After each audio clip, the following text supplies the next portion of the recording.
Hi.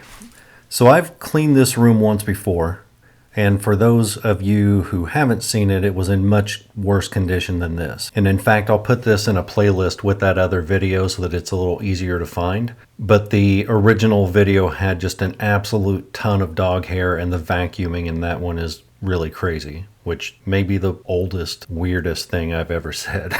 Because of all the crazy things I've seen in life, vacuuming isn't really one of them.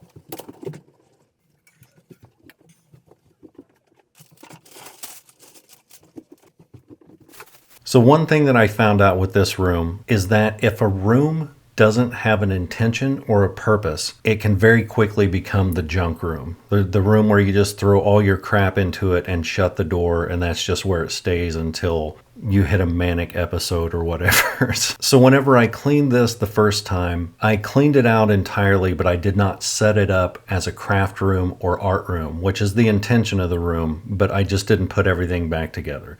This time I am, because if the room has an intention or a purpose, it's much easier to keep that room in its intended condition. So I'm going to start off by picking up trash and vacuuming, and some of you may say, why are you vacuuming the floor now when you're just going to have to vacuum it later after traipsing across this thing over and over again? And the reason is because I do what I want. I'm crazy, son. They calls me 2 Vacuum Johnny back in Milwaukee. Which is weird because my name is not Johnny, and I've never been to Milwaukee.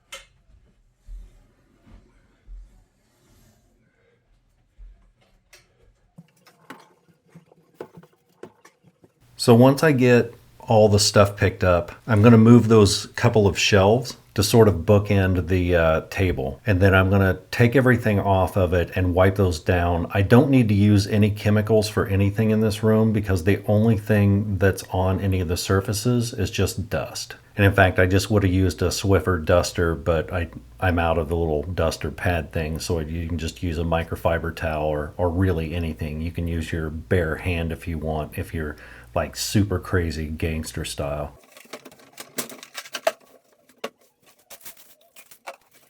Everything that's just decorative and has no like practical purpose, I'm putting into one big box, and then she can go through that and figure out which decorations she wants to keep and which she wants to throw away or which one she wants to use in the room.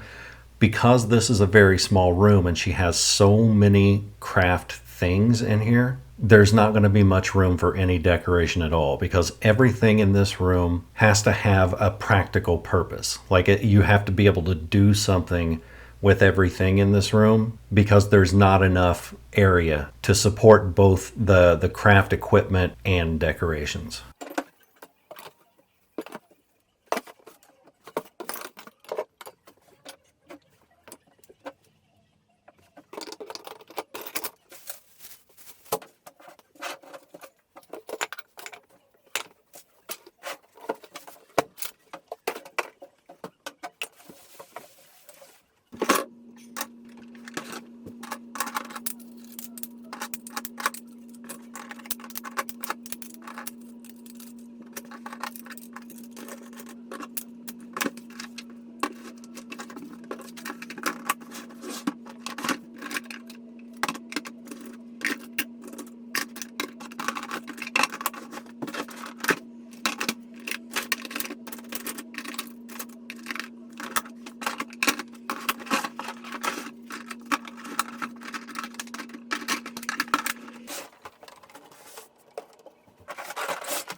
Now, as best I can, I'm going to try to separate a bunch of her stuff into some sort of organized pile.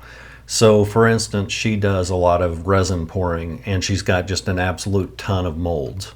So I'm going to put all the molds in one box. Then I'm going to put, like she's got these jars of glitter, like 50 to 100 jars of glitter. All those little glitter jars are going to go in another box. And then all of her stuff that she uses to mix and pour the resin will go into another. I want her to be able to look at each one of these boxes and know exactly which one contains the thing that she needs. Now, in the process of doing this, I'm going to be going through each of the boxes that I had packed up during the first cleaning so that I can figure out what's useful and what's not and get those things out into the open rather than just packed away in boxes and shoved into a closet. Now, I'm not going to show every one of those boxes because there's, I don't even know how many, 50 to 75. And so I'm just going through the ones that are a little bit more interesting or the ones that have useful items in them. Then I'll put those things where they go and then move on to the next.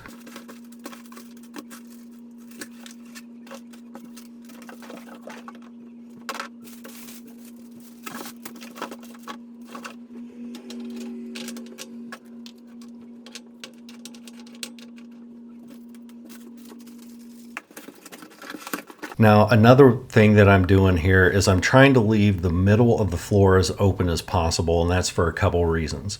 One, she needs a secondary flat surface in order to put her resin stuff on, and we've got a table that we can move in and out of the room or just later move it into the room and leave it like out in the middle of the floor. Two, the more open the floor, the better she can practice her wrestling moves, so there's plenty of room to like drop a figure four on a mofo. She'd never be able to do it on me because I would hit her with a DDT. And then if she happened to get me in a figure four, I would roll over in order to reverse the pressure until she tapped. Also, if she needs a little extra room to worship herself some devil, there's plenty of room to do that now. Look, I may not agree with it, but it's her life, it's her craft room. If she wants to worship some devil, that's her choice.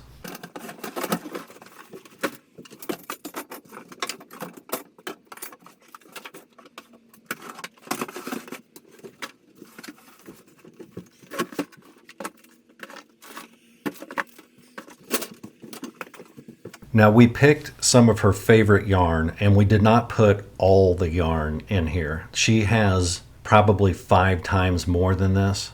So I'm just separating out the first of her like favorite yarn and then packing away the rest of this extra stuff like spray paint cans and stuff like that. And then I'm going to put the yarn in a little hangy down closet thing. I think that's what they call them. And then I've got another shelf that I'm going to stack with yarn too. I tried to keep most of the yarn that looked the same together so that if she decides she wants to crochet like a full Jedi robe and not have it look, patchworky, then the yarn that matches is still together. Yarn. Now, at some point, we will bring in all of her yarn, but before I do that, I want to build some shelves that attach directly to the walls and just mount them on the walls so she can have shelf after shelf after shelf that's got her yarn organized in whatever way she wants.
Now you can't see it here because it's off camera, but I rubbed each of these little balls of yarn on my butt before I put it up there, so now she has butt yarn. So if she uses that, she is a disgusting pervert.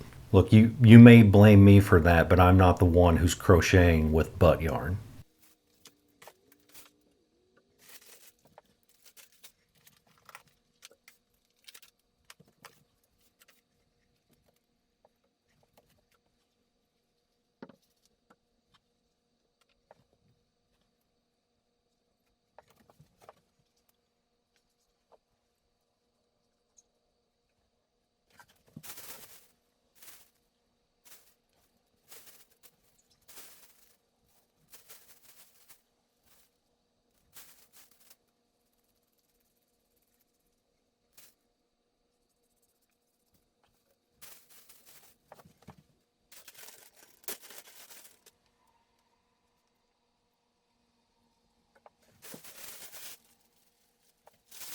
Every time I thought I was done with this, I'd turn around and find another bag of yarn. And like out in the garage, there is a bag that's like one of those lawn type of garbage bags that's completely filled. There's another giant TV stand sort of deal downstairs that's also filled. There's just yarn, like half of the house is yarn.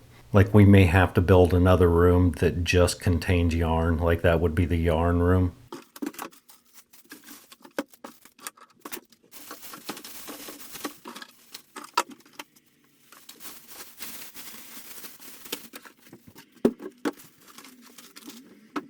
I like those little white basket thingies. I didn't find a use for them, so I just stacked them inside of each other and put them on the table. And then she can find a use for those. But I really like those. I wish I could have found a better practical use for them than just sitting out here waiting for things to be put in them. All right, now that I got all this done, I'm just going to gather up the empty boxes and trash, take those out to the garage so they can be ready to go to the dump or recycling or whatever happens to boxes.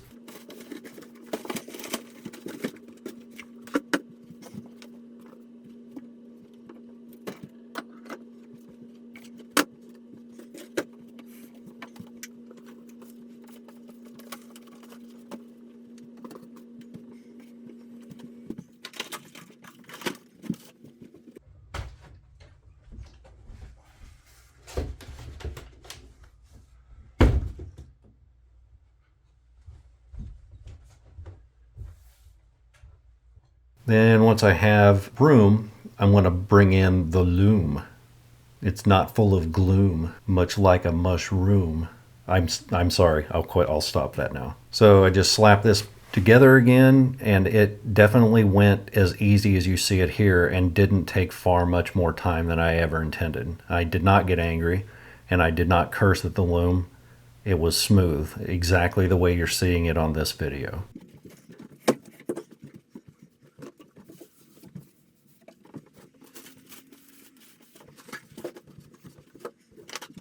Now I'm putting all this back together, but after I finished all this, I stepped back and was almost ready to take after photos. And then I realized that everything looked too, I don't know how to explain it, clumpy. It was all in just like this weird L-shaped line around the room, and I didn't like it. So I went back and moved both shelves and that little TV sort of stand thing that you saw me working on a second ago, and line those up a little bit better to make a little bit more room and to make it a little bit more symmetrical.